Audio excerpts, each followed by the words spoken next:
Buenas noches, ¿cómo están? ¿Qué tal? ¿Qué tal? Buenas noches, bienvenidos a todos. ¿Qué tal, chicas? ¿Cómo han Buenas estado? noches con todos. Buenas noches. Buenas noches. Buenas Buenas noches. noches. Muy bien.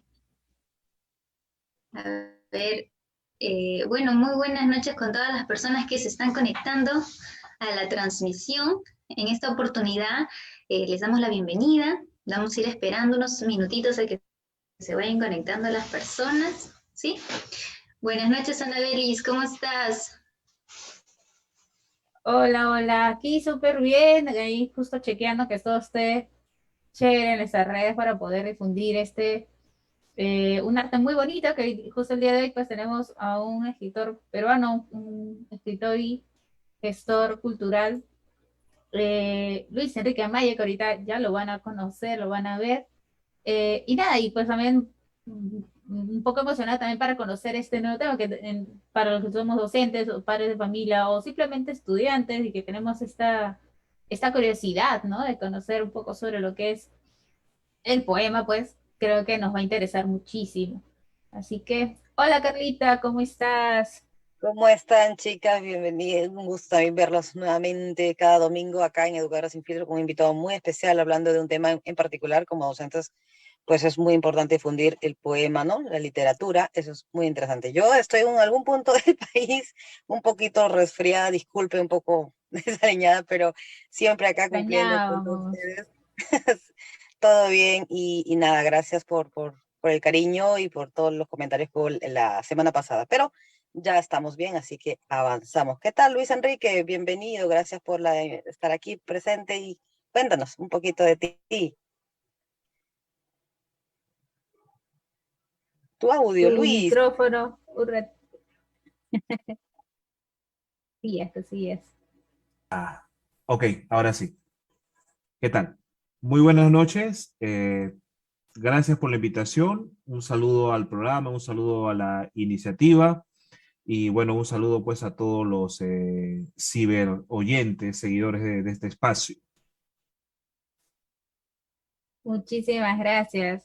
Y nada, justo ya se estamos conectando, esta no es nuestra primera salud, estamos con nuestras personas que nos están acompañando.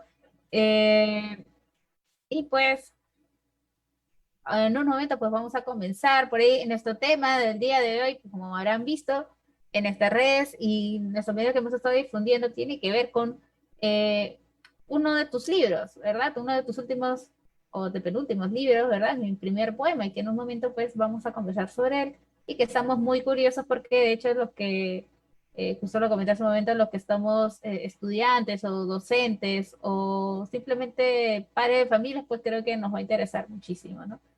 Así que, Virgi, cuando tú quieras, ¿eh? Vamos a dar inicio entonces, sí, no hay ningún problema. Gracias a las personas que se están conectando, en serio, muchas gracias. Y bueno, un domingo más, aquí están sus amigas educadoras sin filtro, ¿no?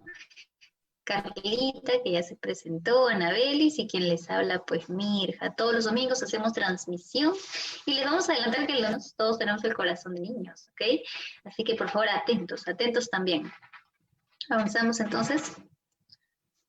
Y justo mencionaba Anabel, ¿no? El día de hoy tenemos una edición bastante interesante, hablando un poquito también de otro tipo de arte, creo yo, que estamos muy unidos, que es un poco el tema de la literatura, ¿no? Los poemas, ¿no? Tenemos un gran invitado que ya se presentó también, y el día de hoy nos va a contar algunos secretitos quizás de él que ha tenido antes, durante y después, ¿no?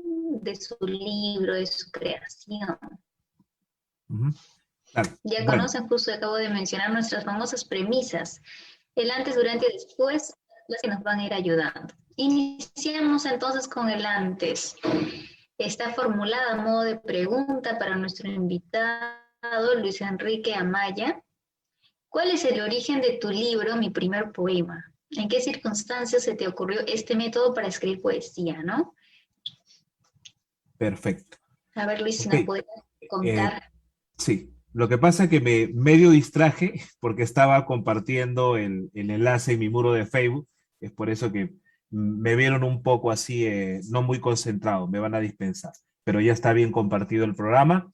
Rápidamente me presento a los amigos, amigas que no me conocen, que es casi todo el mundo. Mi nombre es Luis Enrique Amaya, soy escritor, soy comunicador porque también durante muchos años he hecho radio y ahora muy pronto también voy a retomar mi programa de radio y soy gestor cultural. Eventualmente trabajo pues en algunas municipalidades y proyectos, no solamente en el Perú, sino también en el extranjero. Soy autor de 5 libros, entre libros de poesía, de relatos, y libros que no sé exactamente cómo denominarlos, en el sentido de que mi primer poema, el libro que acá lo estoy tocando, lo estoy palpando y lo estoy mostrando cual vástago, ¿no? Que vendría a ser mi quinto hijo. Este vendría a ser mi quinto hijo. Este libro se publicó en Colombia en octubre del año 2020. En octubre del año 2020 este libro se publicó en Colombia. La presentación se hizo en la Biblioteca Departamental, una de las bibliotecas más importantes de Colombia, pero debo añadir que este libro, cuando se presentó el año pasado, se presentó en formato virtual. Y en ese primer momento, en los últimos meses del 2020, el libro fue virtual y se entregó, se ofrendó libremente. Y es recién en esta semana que lo hemos hecho ya en formato físico, ¿no? Entonces, el libro nace en octubre del año 2020 y es un libro que, que yo ya lo tenía más o menos planificado. ¿Por qué? En el sentido que en septiembre del 2019, en el septiembre del año 2019, yo parto a un recorrido latinoamericano. Recorrido que más o menos me toma unos 16 meses. Recorrido que lo culmino a finales del año 2020 y salí de Lima justamente para llevar esta propuesta de la poesía en vivo, porque escribiendo mi primer poema tiene un método, tiene una técnica de la escritura creativa que se llama poesía en vivo. Y este método, esta técnica, tiene exactamente 9 años, 9 años que nosotros creamos esta técnica. Y en septiembre del año 2019, nosotros salimos hacia 3 países de Latinoamérica para llevar esta propuesta, para llevar esta técnica y confrontar esta herramienta en comunidades de Latinoamérica y todo eso nos tomó 16 meses. Y es por eso que escribiendo mi primer poema, además de tener la técnica, la guía, el método de la poesía en vivo, tiene además poemas fruto de estos talleres en Venezuela, en Medellín, en Cali, en Ureña, en Venezuela, en Quito, también en ciudades del Perú. Eso quiere decir que el libro tiene una pequeña muestra poética de, de los resultados de estos talleres con niños, por ejemplo, de barrios populares en Cali, etcétera, ¿no?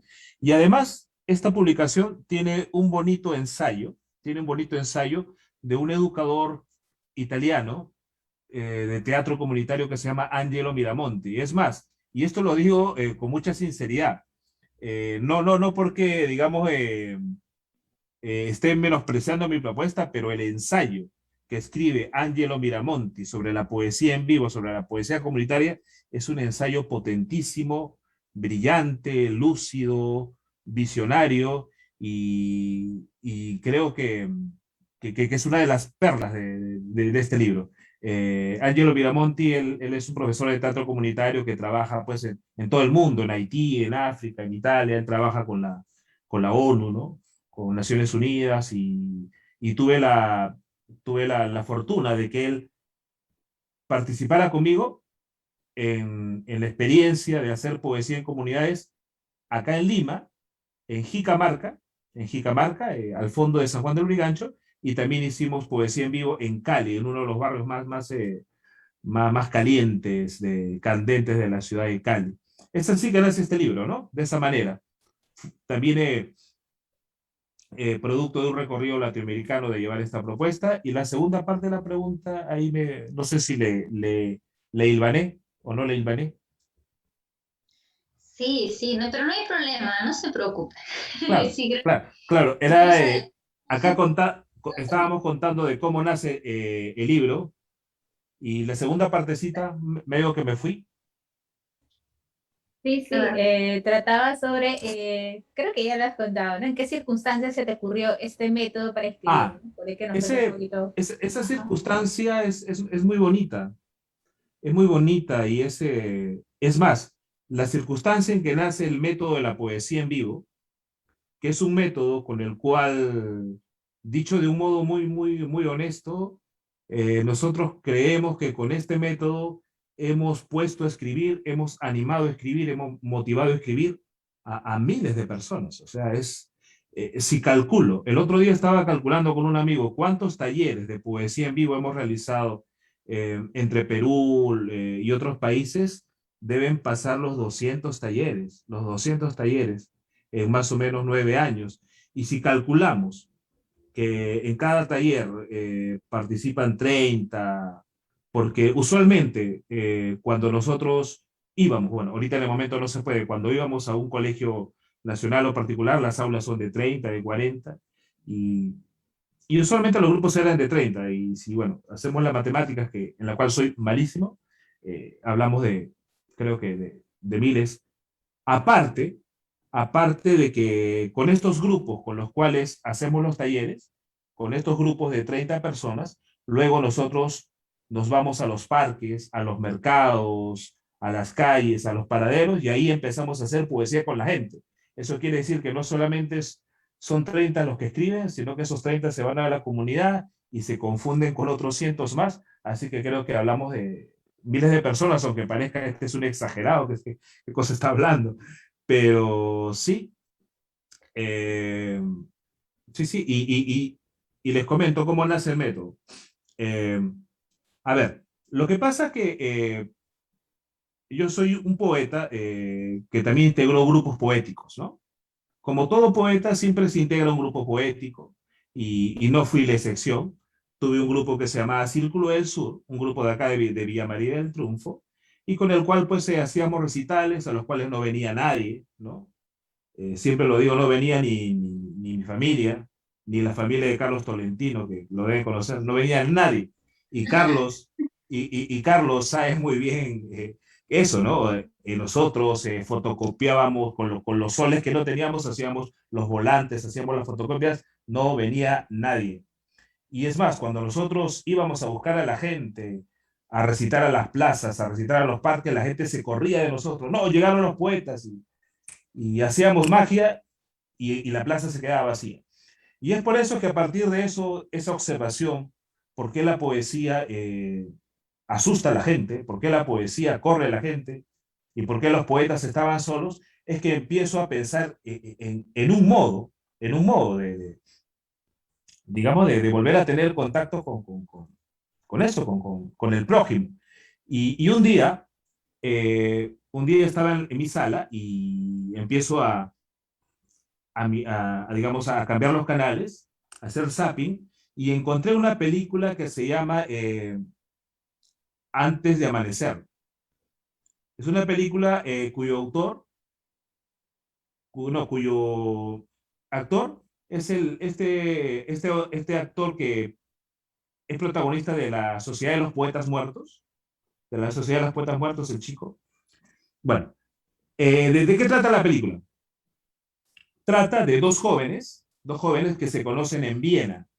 Se conocen en Viena y empiezan a caminar, se conocen en un tren y empiezan a caminar por bares, bulevares, parques, y la película está tan bonita que la película se basa en la conversación de estos jóvenes, caminando por el mar, tomando una copa de vino, yendo al circo, viendo una película, y empiezan a hablar de todos los temas divinos y humanos posibles: la muerte, el amor, la política, las drogas, la homosexualidad, hablan de todo. Y cuando ellos caminaban por una playa, y era de madrugada, de repente había un tipo muy extravagante con una botella de vino que estaba acostado en la arena el tipo, Y el tipo los llama. Hola, ¿qué tal, amigos? Ellos se asustan. No, no se asusten, disculpen. Miren, yo soy poeta y yo quiero escribir un poema para ustedes. Y les hago una propuesta. Y ellos divertidos. ¿Y cuál es la propuesta? La propuesta es que voy a hacerles un poema. Y si ese poema aporta algo a vuestras vidas, ustedes me darán unas monedas. Ellos dijeron, ok. Así que el poeta les pidió una palabra, elijan una palabra. Ellos traviesamente les dio la palabra, le dieron la palabra emparedado. O sea, lo pusieron en un aprieto, ¿no? Cómo hacer un poema con la palabra emparedado. Y el poeta dijo, bueno, ok, buen reto. Y escribió, y en pocos minutos les entrega el poema y se los lee. Y era un poema genial. Y esa pareja quedó derrumbada por la poesía. Y en ese momento a mí, digamos, algo se partió en mi entendimiento, algo se partió en mi proceso natural y dije, por aquí va la cosa. Y es así que nace el método de la poesía en vivo. Y a partir de una película, pero, pero luego, ¿cómo lo aplico yo? Un día yo estaba en un bar rumiando solo una pena de amor, estaba solo rumiando una pena de amor en un bar de San Juan de Miraflores. Y de repente no tenía dinero para comprarme otra cerveza y seguir rumiando ahí mi pena. Y observo que en una mesa vecina había una pareja. Era un señor y una señora y yo veía que el señor pagaba las cervezas y los vinos con una obesa billetera, ¿no? Lo miré y dije, caray. Y en ese momento, como un rapto, me fui a la mesa y les dije, disculpen, hola, no se asusten, miren, soy poeta y quiero proponerles un trato. ¿Qué les parece si ustedes me dan una palabra y yo con esa palabra haré un poema? Y si ese poema aporta en algo a vuestras vidas, ustedes me invitarán un par de cervezas. O sea, hice lo que pasó en la película, lo hice así, literalmente. Se quedaron asustados, pero con más ganas de librarse de mí que de otra cosa, ya listo. Y, ok, él me dijo, ya, te voy a dar el nombre de mi enamorada, no sé, se llamaba Gabriela, listo, ok. Me fui a otra mesa y en 10 minutos regresé con el poema y listo, y se emocionaron y me invitaron las cervezas y la chica me empezó a preguntar, oye, ¿qué tal tú eres poeta? ¿Y cuál es tu Facebook? ¿Tienes número? Y ahí el tipo agarró y me dijo, ¿sabes qué, amigo? Tu poema está muy bonito, por favor, retírate. Pero eso a mí me ayudó a iniciar lo que luego sería la poesía en vivo y luego eso, obviamente ya yo lo alimenté con otros procesos y empecé a desarrollar la técnica, ¿no? Empecé a desarrollar la técnica de la poesía en vivo y el 14 de febrero del año 2011, no, del 2012, 14 de febrero del año 2012, salimos con unos poetas a escribir poemas a los transeúntes del Gran Parque Zonal Huiracocha. Y así empezó. Wow, de una travesía. Ajá. Entonces, imagínense, empezó en Desde una una película. película, un bar, Un rumiando una bar. pena de amor, luego un gran parque zonal y luego Latinoamérica. Increíble, increíble historia, en verdad. Muchas gracias por habernos comentado un poquito de este proceso. Y bueno, yo quería mencionar algunas cositas que he ido rescatando mientras lo escuchaba, ¿no? ¿Cuánta conexión hay de las artes en general, de ese tipo de arte, de las letras, con las artes plásticas, ¿no? Porque bueno, nosotras somos formadas en artes plásticas y justo usted Igual. mencionaba al inicio sobre su hijo, mostraba su libro y decía, es mi hijo. Muy similar nosotros decimos con nuestras pinturas, ¿no? Que son nuestros hijos, nuestras pinturas. Y bueno, ¿no? Es súper interesante nosotros cómo tenemos este tipo de visión sobre nuestras creaciones, productos nuestros en sí. Y bueno, también mencionar la falta de apoyo, pues, ¿no? Creo que la falta de apoyo en todas las artes siempre hay al inicio, ¿no? Cuando se da información, quizás en estas etapas, todos hemos pasado por esas circunstancias donde a veces no había personas, no había gente en las exposiciones, parados, costadito de nuestras obras, etcétera. Pero historias en verdad bastante similares, ¿no? que siento yo que me he sentido identificada de alguna manera, ¿sí? Y bueno, lo último que usted mencionaba un poquito acerca de la poesía en vivo, yo lo relaciono también un poco, quizás me estoy equivocando, con un poquito la improvisación. No he visto, no he tenido la bendición, la suerte de conocer a un poeta, quizás, o que haya hecho poesía aquí, pero no sé, no lo comparo, sé que son cosas completamente diferentes, pero yo creo que muchas personas quizás en la movilidad, en los carros hemos visto que suben muchos chicos a cantar, ¿no? Diferentes géneros y a veces empiezan a improvisar con las personas que están en el carro y van mencionando características de su vestimenta, de su rostro, y me hizo recordar mucho este tipo de cosas y llama la atención, ¿no? Llama la atención cuando decides hablar de la persona, de repente del nombre, de los rasgos físicos y conecta mucho con el público. Sé que son cosas distintas, pero lo relacioné un poco a eso porque es un poquito lo que yo sí he podido vivir. Pero de todas maneras, muchas gracias por contarnos sus experiencias. Y bueno, vamos a ir continuando, porque si no acá nos quedamos todavía de largo hablando, creo yo. Claro, Anabel, Está solamente, muy ameno. sí, solamente agregar que eh, el método de la poesía en vivo, en su mismo nombre, se define poesía en vivo, es llevar la poesía a la vida. Sé que esta definición suena sumamente simple, pero es muy compleja porque generalmente el alumno, el joven, el adulto dice, ¿qué tiene que ver César Vallejo en mi vida? ¿Qué tiene que ver Mario Vargas Llosa en mi vida? ¿Eso en qué alimenta mi vida? ¿En qué me beneficia? ¿En qué? Entonces, ¿eso cómo se come? ¿Cómo se traduce? Y lo que la poesía en vivo trata es justamente de encontrar un canal y de proponer un puente para demostrar, para justamente hacerte vivir la poesía y demostrarte que la poesía sí te puede hacer mejor y la poesía sí te hace bien. Eso quiere decir de que la experiencia de nosotros, más que digamos, intentar que tú seas un escritor o intentar que tú escribas, lo que nosotros pretendemos es hacerte vivir en poesía, que creo que es el logro más bonito, ¿no? En realidad, quien te habla, eh, más que pretender, eh, más que pretender ser un Nobel o un escritor laureado, lo que en realidad yo pretendo es ser un tipo que viva permanentemente en belleza, ¿no? Y creo que ese es el logro, digamos que creo que ese es el ideal que les invito a perseguir a las personas, ¿no? Vivir la poesía. El poema más hermoso es aquel que puedes hacer tú con tu propia vida, ¿no? Ese es el poema mejor. La mejor obra de arte, la mejor pintura, la mejor belleza es la que puedes hacer con tu propia vida, ¿no? Tú mismo, claro, genial, genial, buenas palabras. Anabelis, continuamos. Sonó un poema o algo como para pensar. Y siempre es bueno dar vuelta a esas ideas, ¿no? No solamente ver, consumir, porque ahora que tenemos tantos productos culturales a nuestro alrededor, pues no solamente es eso, ¿no? Sino que también vincularnos, abrirnos, que creo que las artes es un poco eso, ¿no? Ver en diferentes perspectivas todo lo que está sucediendo a nuestro alrededor.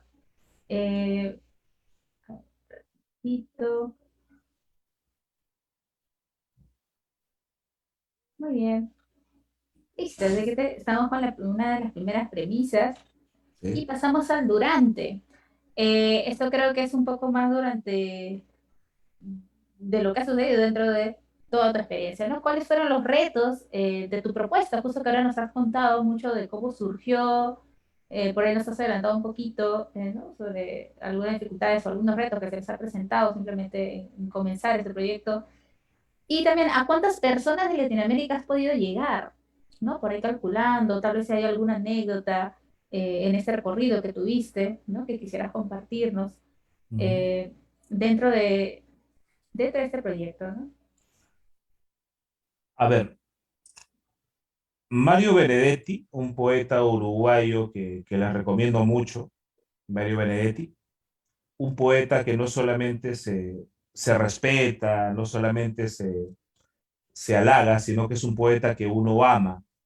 Y ese es el tipo de escritores y poetas que a mí me gustan, ese escritor del cual tú te enamores y al final lo terminas amando, ¿no?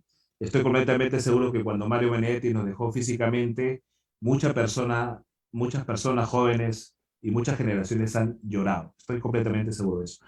Él decía lo siguiente, Mario Benedetti decía que en la antigüedad, en los siglos pasados, el poeta eludía a la gente, ¿no? El poeta en las cortes, el poeta, digamos, en la realeza, el poeta como el intelectual, el semidios en su torre de cristal, hablando de su metafísica y de sus temas demasiado altos para el común y corriente de los mortales.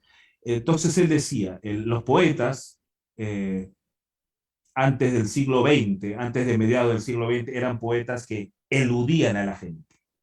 Pero sin embargo, a partir de la segunda mitad del siglo XX, a partir de la Revolución Cubana, del mayo del 68, a partir de las revoluciones y los grandes movimientos sociales, el poeta empieza a aludir a la gente.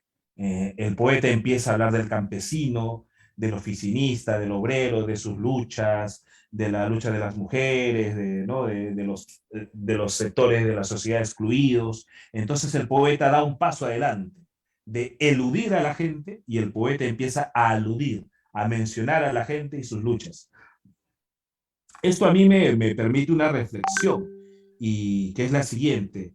Pensé que se podía dar un paso más allá y la poesía en vivo, la poesía comunitaria de la cual hablamos en este libro y también hablamos en un libro del año 2016 que se llama Cómo vivir de la poesía, guía para una literatura comunitaria, nosotros planteamos que podemos dar el paso del elude al alude y luego podíamos dar el paso del colude, del hacer cómplice a la gente.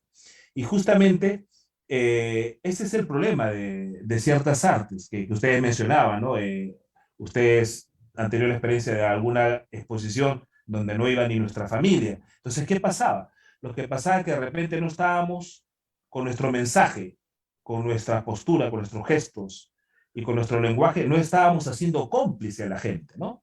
Y yo he visto a muchos poetas y muchos grupos poéticos que dicen, no, yo voy a estar con la gente y se van a un mercado con un megáfono a recitar poemas a la gente y escúcheme, escúcheme, que yo traigo la poesía, yo soy el poeta.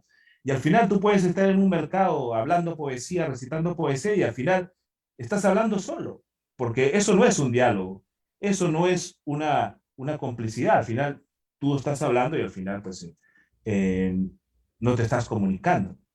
Y es por eso que la poesía en vivo propone no hacer poesía para la gente. O sea, no que el poeta vaya a hacer poesía para la gente, sino que los poetas hagamos poesía con la gente.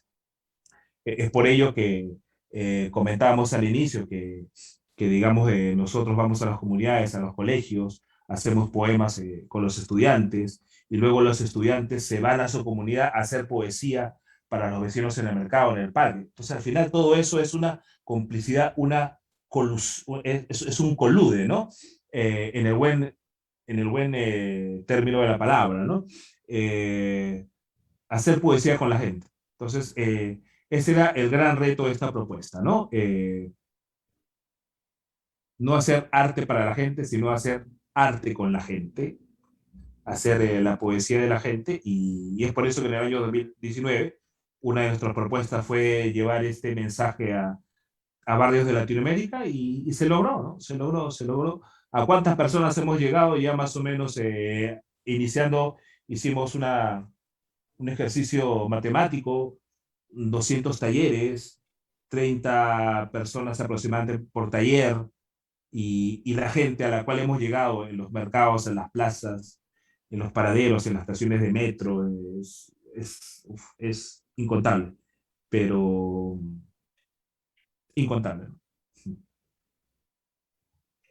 Genial, Luis, en verdad interesante. Me ha hecho recordar un poquito a los proyectos comunitarios, que bueno, así le decíamos nosotros dentro de la Escuela de Bellas Artes cuando llevábamos nuestros cursos, ¿no? Donde teníamos que salir a la comunidad. Justamente, cada grupo tenía que elegir su grupo, ya sea de repente del mercado, de la iglesia, o también buscábamos quintas. Hemos hecho en realidad diversos proyectos donde básicamente nacía de la comunidad, ¿no? Un aporte a la comunidad, de su lenguaje, ¿no? Qué tan importante es tener en cuenta el lenguaje que tiene ese grupo, esa comunidad, ese conjunto de personas para poder comunicar algo. Yo todo lo que usted está mencionando, todo lo relaciono un poquito con mi formación, con mi experiencia, y me parece genial, genial porque estamos conectados sin quizás conocernos o haber compartido las mismas actividades puntual, pero existe, ¿no? Existe esta conexión y quizás las personas que también nos están escuchando se identifican con alguna de estas cosas o consideren quizás o recién esto es nuevo para ellos, ¿no? Ahora a cambiar un poquito nuestro método de trabajo, ¿no? Si eres profesor, docente, si eres alumno, también prestarle atención a estos tips, porque son importantes, trabajar desde el público, desde la comunidad, ¿no? Qué interesante, qué importante, importante. Y bueno, nosotros también somos profesores, así que a veces cuando tenemos un tema planteado, muchas veces nos ha pasado que el tema no funciona, entonces tenemos que cambiar el tema que estamos trabajando en clase o en la actividad porque no funciona, la idea tampoco es imponer, ¿no? O sea, hay tantas relaciones con nuestro día a día y funciona genial. Bueno, vamos a ir avanzando, Anabelis, creo ya. A ver si puedes compartir. Sí, sí, sí. Un ratito. Justo también nos están acompañando en los comentarios, por ahí que nos están haciendo más preguntas. No se preocupen por ahí que al final pues vamos a compartir algunas de esas preguntas para poder ver si es que se pueden responder. O sea, muy bien. Entonces, uy, creo que adelante. Pasamos al después, ¿no? En tu recorrido por Latinoamérica, ¿qué matices has notado entre la creación literaria de los niños, jóvenes, adultos? Es decir, si es que has notado algo en común, alguna sorpresa tal vez con alguna creación de, algún, de alguno de estos chicos o personas, bueno, que te hayas topado en tu recorrido, ¿no? Por ejemplo, tal vez anécdotas, por ahí que Carlos justo ahorita trató de preguntarle por ahí de la mirada más inocente, tal vez que te hayas topado, ¿no? En tu experiencia. Eh, ¿Qué nos podías contar sobre eso? Claro. ¿Qué es más de todo? A ver,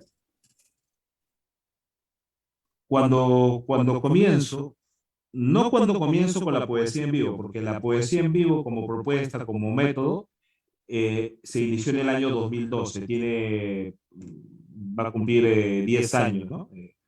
En el 2022, pero antes de eso tenía una idea muy fija y una idea que la cultivé durante muchos años, y era la idea de que, por ejemplo, cuando empecé a hacer experiencia de talleres en el año 2000, antes de la poesía en vivo, yo siempre decía, no, uno tiene que ir a los chicos de secundaria. Y particularmente cuando sea contacto con un colegio, con un docente, siempre el requisito era, tienen que ser chicos de tercero a quinto año de secundaria, porque a esa edad ya el chico ya empieza a ser hombre, despierta, empieza a ser más lúcido, empieza a ver la vida como realmente es, etc. Y creo que un poco erróneamente decía, no, si esta sociedad cambia, va a cambiar por ellos, por estos adolescentes de 13, 14,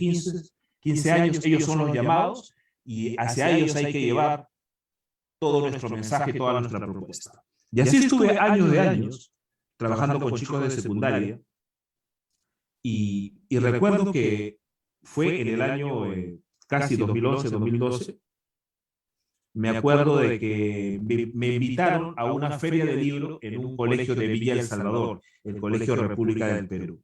Y era una feria de libro en el patio de la escuela. Ese día se paralizaban las clases y todos los chicos bajaban a mirar los libros, a conversar con los autores ingresaban a las aulas a dar sus recitales, sus charlas, sus conversatorios.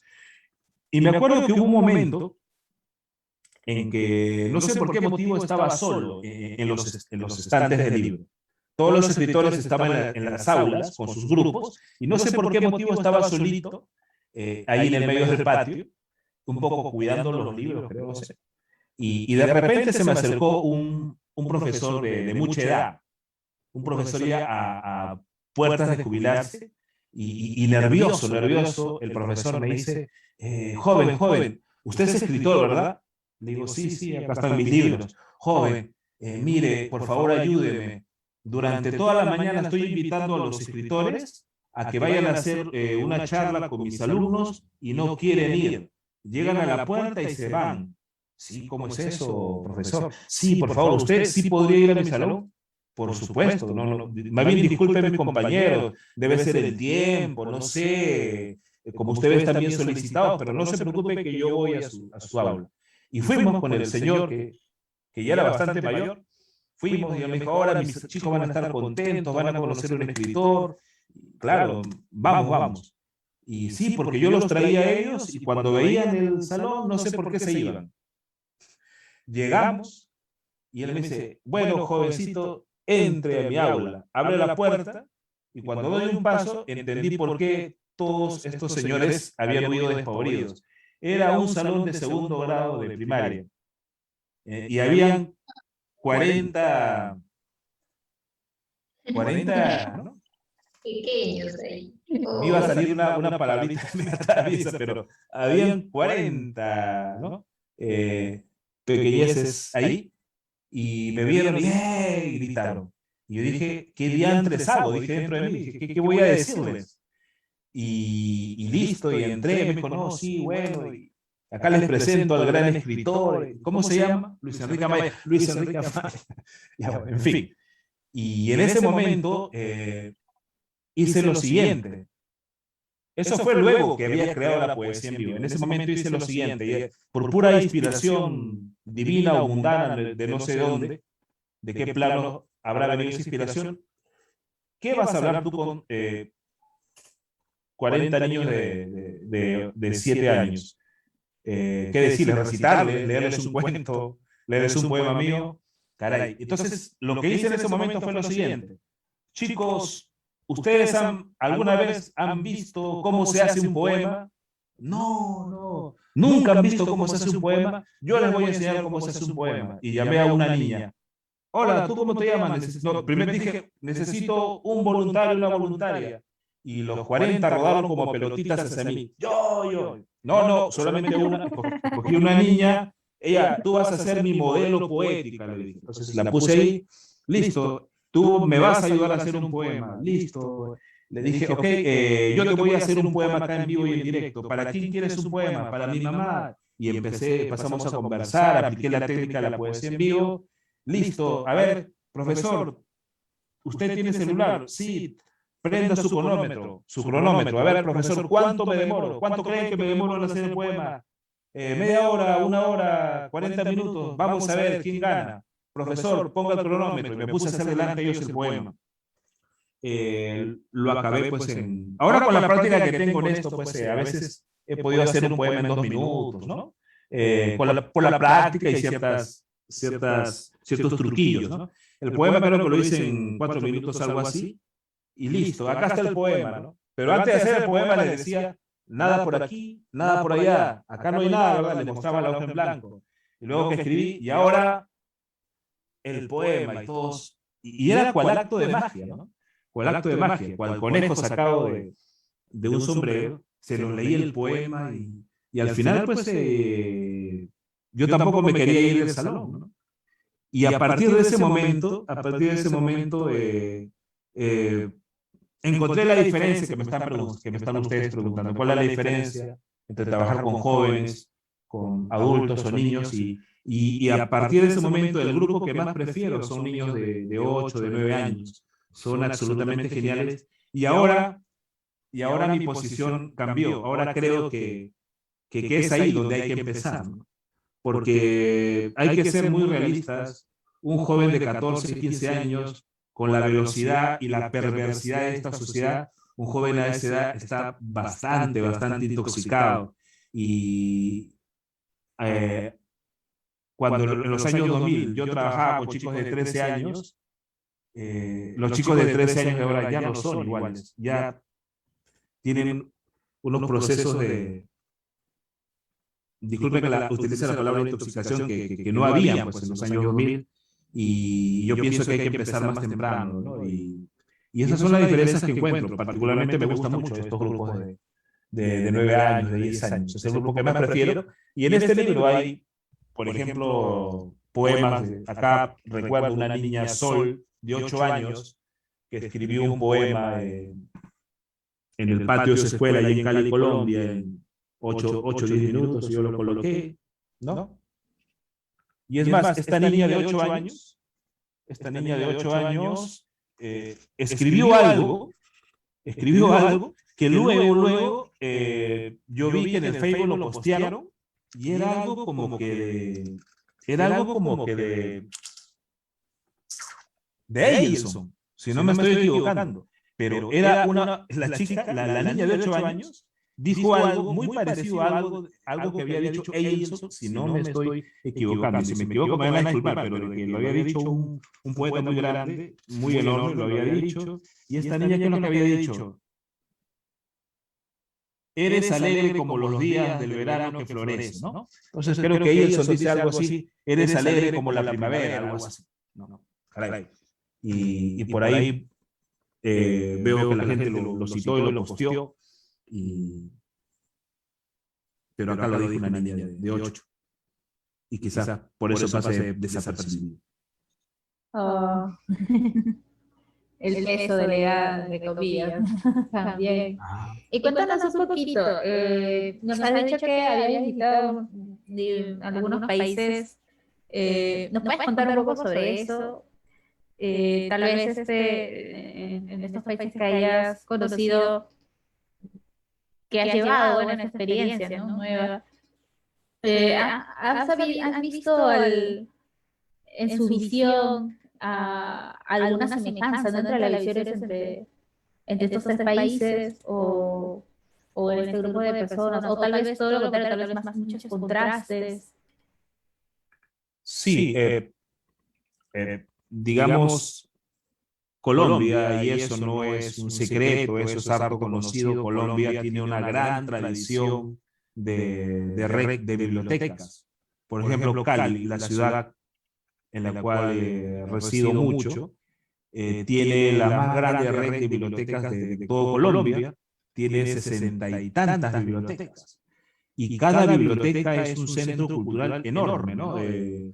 Hay bibliotecas que son del tamaño pueden ser del tamaño de un colegio nacional, imagínense. Una biblioteca del tamaño de un colegio nacional, y son centros culturales, porque en esa biblioteca pues van los adultos mayores, van los grupos folclóricos, digamos, los artistas urbanos, la pintura, y la gente realmente se apropia de su biblioteca y es su espacio y lo defiende. O sea, tú vas a una biblioteca de Cali y encuentras a todos los dirigentes, a todos los grupos juveniles, a todos los artistas, los encuentras ahí. Ese es el lugar de encuentro, el lugar de confluencia, y es lógico que un niño de barrio popular, que desde los 4, 5, 7, 8 años, 9, 10 años, esté en esos procesos, va a ser un niño mucho más lúcido, mucho más creativo, mucho más brillante. Y en Colombia, cuando he ingresado a colegios, esos niños me han asustado, o sea, en el buen sentido de la palabra, o sea, la creatividad, niños que ya, digamos, a esa edad, ya entienden libros un poco más complejos. Entonces, digamos, es un poco duro, es un poco fuerte hacer esa comparación, pero es natural por la apuesta que ha hecho pues, la sociedad colombiana y los gobiernos de Colombia por hacer de su sociedad una sociedad con cultura lectora, ¿no? Lógicamente en Perú el proceso es completamente distinto. En Venezuela, estuve un mes en Venezuela en el año 2020, estuve un mes y lógicamente, obviamente, la crisis que tienen, ¿no? Afecta mucho el proceso educativo. Hay mucha deserción de maestros.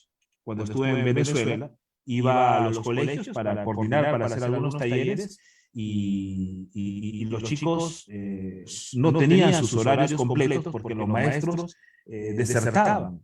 Y desertaban obviamente por la cuestión económica, maestros que al final tenían pues, que ir a vender como ambulantes porque el sueldo de profesor no les alcanzaba, y estos colegios venezolanos a mí me recibían con mucho agradecimiento porque les ayudaba a llenar sus horas de clases. Y he visto a estos niños venezolanos que tú ingresas a un colegio y no tienen clases, están en el patio, están jugando, y al final, bueno, no ha venido mi profesor, me voy a mi casa. O sea, se iban a su casa a las 11 de la mañana porque ya, ¿qué iban a hacer? Y esos son los procesos que he visto en estos países. Wow. Muy particular, ¿no? Lo que tú mencionas de la situación de la valoración, tal vez, ¿no? Más que todo, la valoración y la organización, ¿no? De esos espacios y que sean accesibles para el público, y también cómo ello pues, va a afectar dependiendo de la situación también económica y demás. Muy interesante. Muy bien, ya para ir cerrando, vamos a pasar a una última pregunta. En la última pregunta es más que todo, tal vez desde tu propia postura como gestor, como poeta, ¿no? ¿Qué consejo le darías a quien desea escribir su primer poema o empezar, ¿no? Tal vez negar? ¿Qué podrías tú decirle? ¿Qué palabra le podrías dedicar? Consejo, que tengan el libro. Eso también. Muy bien, también. Y era parte. El consejo, porque, digamos, sí, o sea, realmente el método de la poesía en vivo es un método bastante sencillo, pero bastante efectivo, ¿no? He escuchado, por ejemplo, de docentes que hacen ciertos ejercicios para motivar a la creación, y he visto docentes que, por ejemplo, colocan una manzana ahí en el escritorio y le dicen, a ver, chicos, miren la manzana, concéntrense y piensen cómo se cultivó y inspírense. Bueno, un poco complejo, digamos así, motivar a la creación. O profesores que también van con sus alumnos al mercado. Vamos al mercado, observen, digamos, las legumbres y escriban. No, digamos, creo que ayuda mucho tener un mapa, ¿no? Tener una hoja de ruta para llegar a un producto estético, y la poesía en vivo lo tiene, ¿no? Lo tiene, lo propone, y lo viene demostrando desde hace muchos años. Lo viene demostrando desde hace muchos años. Pero a ver, esto se lo diría a la gente que digamos que, porque conozco muchos profesores, docentes, ya gente adulta que escribe y quiere, pues, digamos, quiere decidirse a hacer un libro. Básicamente le diría que corrijan mucho, ¿no? Por ahí escuché, no sé qué escritor decía que el escritor, más que escribir, reescribe. Entonces, en realidad, y ustedes como artistas plásticas también van a darme la razón. O sea, digamos, el arte en sí es mucha corrección, ¿no? Mucho volver a afinar y volver a redondear las cosas, ¿no? Entonces, básicamente, voy a simplificar más esto, porque justamente hoy en la mañana un profesor me decía, oye, tengo un cuento, ¿cómo hago para mejorarlo? Y básicamente siempre doy dos consejos, tanto para hacer un relato, tanto para hacer un poema. El consejo es: corrige y abandona, corrige y macera. ¿Qué quiero decir con esto? Tú tienes, digamos, estás empezando un poema, lo empiezas, te entregas de alma al poema, y una vez que tú creas que ya está listo, lo abandonas. Quiere decir que lo dejas ahí macerando, lo dejas 2, 3 días, lo abandonas, y luego vuelves al poema y lo vuelves a corregir. Y luego que lo corriges con toda tu pasión, otra vez lo abandonas. 2, 3 días, un día, hasta un día mismo sirve, una semana. Mientras más tiempo mejor. Y luego vuelves a corregirlo y luego lo vuelves a abandonar. Y trata de hacer ese proceso varias veces. El corregir te va a ayudar a perfeccionar, y el abandonarlo, el tomar distancia de tu producto estético, de tu poema, de tu pintura, de tu relato, de yo qué sé, el tiempo te ayuda a ver con más frialdad las cosas, y luego cuando vuelvas a tu poema te vas a dar cuenta de errores que en el momento de estar escribiendo o en el momento de estar creando por la pasión, por no sé, por ¿no? La pasión, ¿no? Los sentimientos en el momento no ves esos errores, pero el tiempo sí te ayuda a descubrir esos errores. Es por eso que García Márquez, por ejemplo, él nunca, no le gustaba volver a leer sus novelas, porque cuando, y eso pasa con todo, o sea, digamos, García Márquez publicaba su libro, se hizo popular, se vendió, y luego él lo revisaba, uy, caray, ¿por qué puse esto? Pero pude haberlo dicho de otro modo, no hubiera dicho esto. Y en realidad, yo mismo, cuando vuelvo a leer mi libro, digo, caray, hay ciertas cosas que a uno le da hasta vergüenza. Entonces, el tiempo te ayuda a ver con más claridad tu obra, y el tiempo ayuda mucho para macerar y para mejorar tu producción. Es cierto, ¿no? Usted mencionaba lo de tiempo y yo lo relacionaba con distancia, ¿no? Nosotros cuando dibujamos o pintamos tenemos que tomar cierta distancia y luego o salir a ver otra cosa, los ojos, la vista, y luego volver a observar tu trabajo y encuentras justamente lo que usted menciona, ¿no? Las fallas, las cosas que hay que mejorar, las cosas que no están conectando quizás, etcétera, pero encuentro muchas relaciones, en general, muchas relaciones con lo que usted menciona, ¿no? Con sus experiencias, ¿no? En general. Creo que Anabel va a leer algunos comentarios, ¿sí, Ana? Ahí está. Sí, justo estoy compartiendo ahí. Muchas gracias a las personas que nos están acompañando el día de hoy. Hay muchos saludos, Muchas gracias, Lourdes, Gloria Galarza, Jessica Galarza. Por ahí creo que Luis Overo, muchas gracias. Hace tiempo que ya no nos estamos viendo por algunas actividades, pero nos puede repetir algunos comentarios. Juana Matilde Álvarez está mandando unos saludos desde Estados Unidos, ¿no? Muchos saludos para Luis Enrique desde Estados Unidos.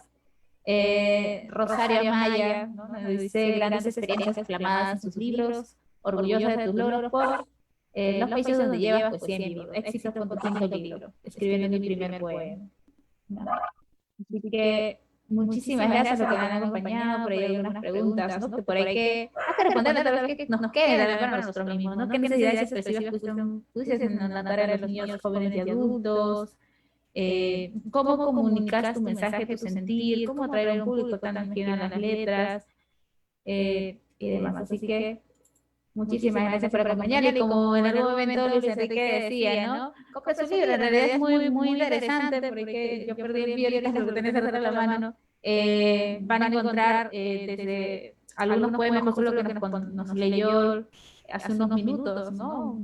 Retazos de poemas de diferentes personas en este recorrido que se ha dado, y más que todo también para los que tal vez buscamos cosas un poco más estructuradas, pues también hay un marco teórico, me parece, o algo muy en resumen, pero muy accesible. Así que este libro no solamente es como para los que ya saben sobre literatura, en realidad pueden leerlo personas innatas o que nunca no tienen mucho conocimiento. Yo me sumo a ello también. Así que realmente es muy grato leer este libro. Así que les invitamos por ahí a informarse desde su página o desde su número, que por ahí hemos estado compartiendo también para que pudieran hacer algún tipo de pedidos. Comentar rápidamente que estoy partiendo un viaje hacia Colombia, breve, dentro de muy breve estoy partiendo hacia allá, y así que en estos días estoy tratando de ofertar y ofrendar el libro, porque con eso estamos ayudando a hacer nuestra bolsita de viajes. Y todos estos días estoy dedicado en cuerpo y alma a hacer llamadas, promocionar. Ayer salimos en Radio Exitosa y nos llamaron desde Jaén, nos llamaron desde Puno. Hoy día me llamó un vendedor de fresas del mercado de frutas. Me llamó y hoy día a las 7:30 de la mañana le fui a dejar su libro al mercado mayorista de frutas, y el tipo contento, y y luego le dejé el libro a una profesora ya jubilada, bastante mayor, de 80 y tantos años, que le fui a dejar su libro, ahí prácticamente se lo dejé por debajo de la puerta, pero ella agradecía, por ahí me saludaba, y en esas estamos, y ojalá que por ahí alguien que esté visualizando el programa en directo después pueda animarse a tener esta obra que al regresarme a Colombia ya me la llevo, o sea, ya no va a estar aquí, pero también tengo el formato virtual. Algunas personas, por ejemplo, he enviado formato virtual a la Puno, el libro en formato virtual, y eso lo acompaño también con unos audios literarios que tengo, poemas y relatos grabados en la radio, en mi programa radial. Entonces, hago unos paquetitos muy bonitos, y ojalá que por ahí alguien se pueda motivar, ¿no? Claro que sí, Luis Enrique, de todas maneras, ¿no? Va a haber personas que van a querer adquirir ese libro maravilloso.